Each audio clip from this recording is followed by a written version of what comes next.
Good afternoon, everyone. We're going to go ahead and look into our liquids, solids, and gases unit, starting off with section one. And we're going to take some time to learn basically how the states of matter behave at a molecular level. Now, the first section, we're going to go through some of the basics. We're going to talk about intermolecular forces, which I know you guys' favorite topic, but we're going to talk about it a little bit more.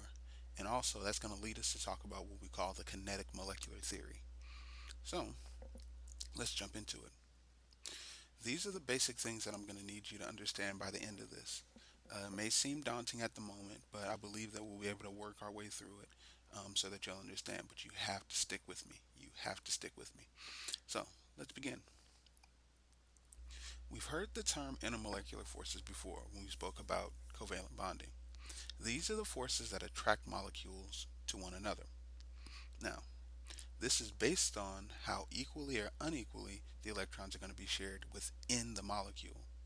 The more unequal the sharing of electrons, the more polar the molecule, and the more it'll have different charges. The strongest of these is what we're going to deal with, what we call hydrogen bonding. Now, if you look at the image, you'll notice that we have the strain symbol with a positive and a strain symbol with a negative. When we deal with hydrogen bonding, we're looking at, because of the fact that we have hydrogen attached to either nitrogen, oxygen, or fluorine, it's going to share those electrons unequally. So when it does that, it creates a slightly positive side and a slightly negative side. The slightly positive will be attached or attracted, sorry, to the slightly negative of another molecule and vice versa. Now, this is again the strongest of our intermolecular forces, but it only works with hydrogen attached to oxygen, nitrogen, or fluorine. The next one that we're going to look at, we're actually going to jump to the bottom of the slide and look at what we call dipole-dipole forces. Many times in your book, you'll see these as van der Waals forces.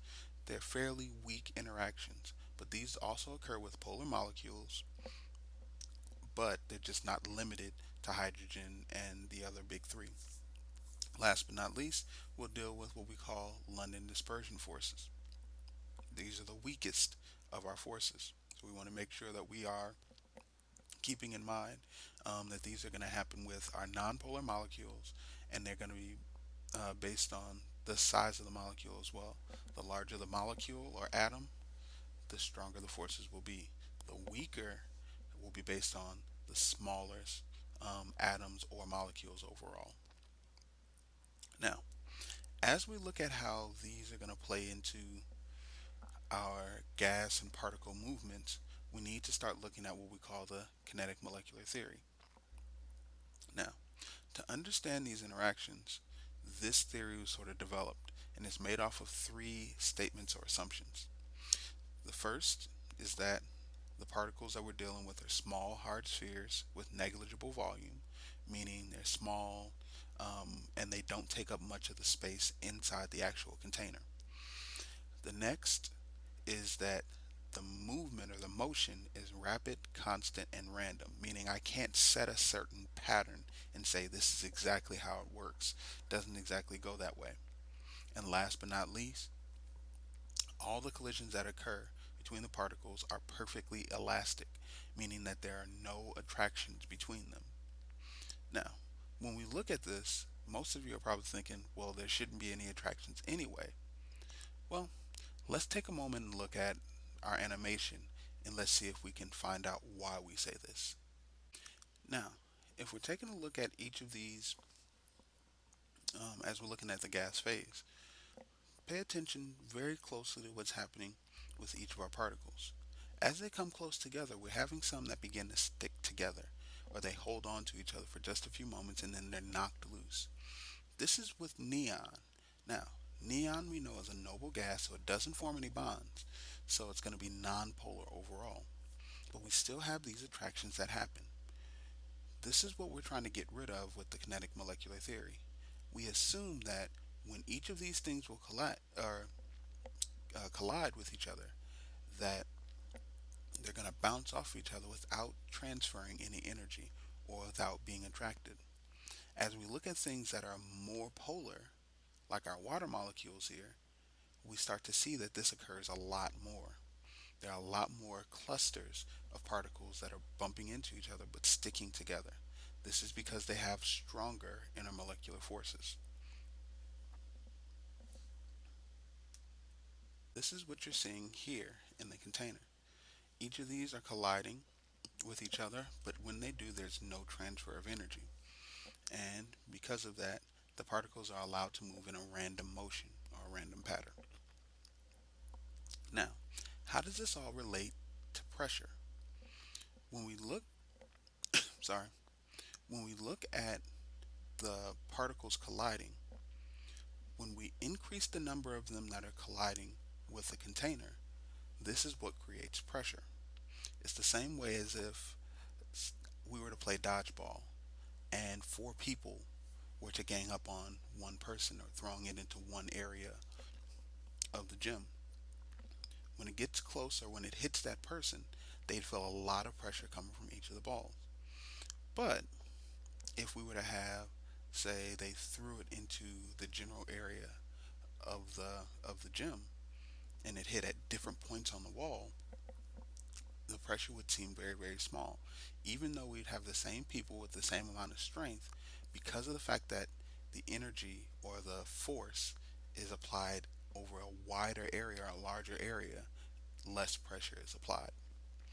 Now, this means when we look at the size of a balloon, the more air we put in, or carbon dioxide, all those different things, is going to create more and more pressure overall.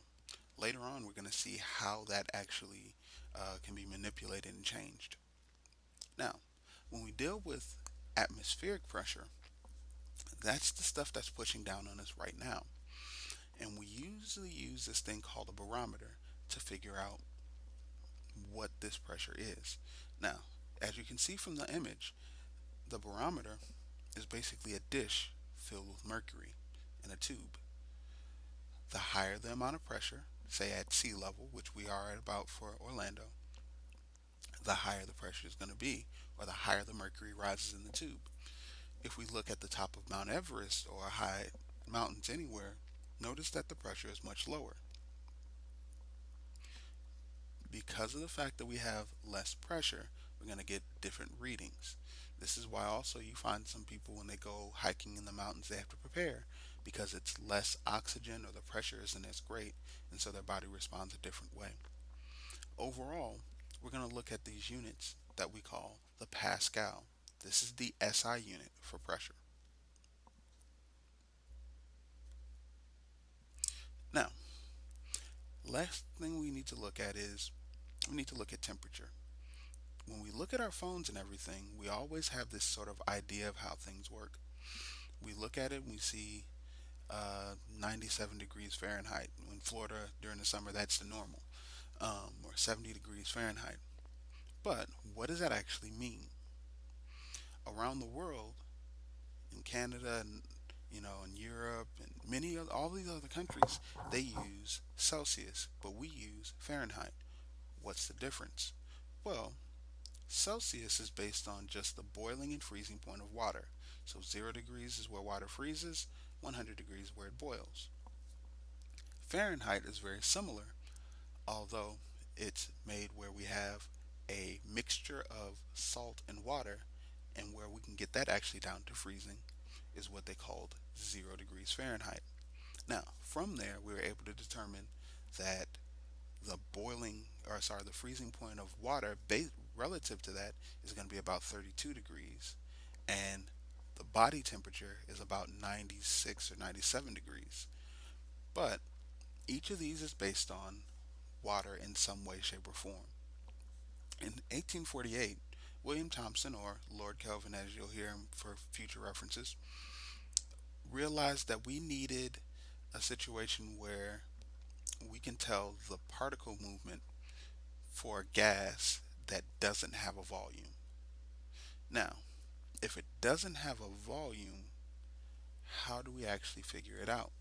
And so he used some different calculations to come up with the Kelvin scale. Now, this is what we call an absolute scale. Why? Well, the The thought process is this scale is going to tell us how the particles are moving at a given temperature.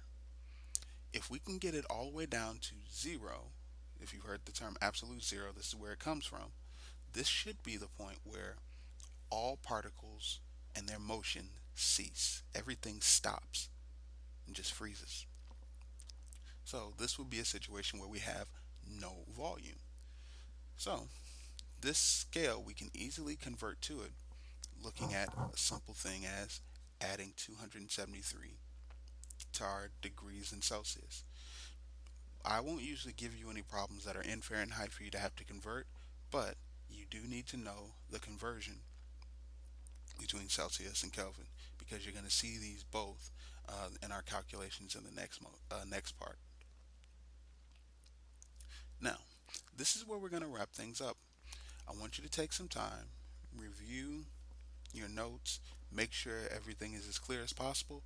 If it's not clear, write down your questions, bring them in class so that we can go ahead and discuss them. Have a great day, and I look forward to seeing you in class.